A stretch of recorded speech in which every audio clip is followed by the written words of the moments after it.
Morning everyone, it's Alan here on P&I Training and I'm in Whitley Bay this morning. And the reason why I'm in Whitley Bay is to show you a famous location from a shooting that happened here in the 1990s by the IRA.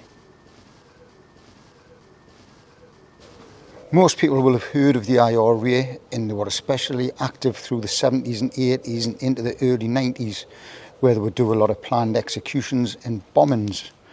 Well, there was a man who managed to infiltrate them, a bloke called Martin Mcgartland.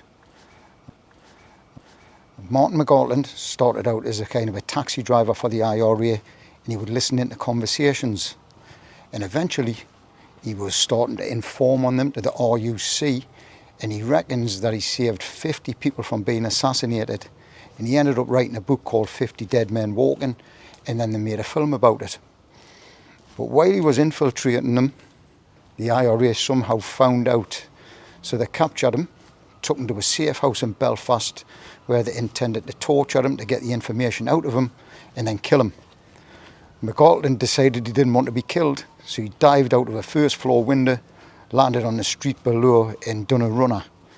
He went straight to the RUC and told him his story, and then he vanished.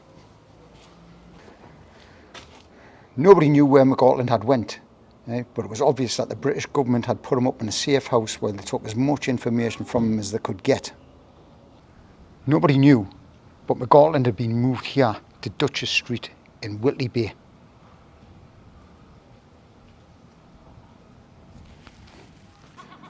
The IRA somehow found out that he was living in Duchess Street, so they sent out a team to assassinate him. And in June 1999, Mcgartland left his house for work. He came out into the back lane and he was shot 6 times, right at this location.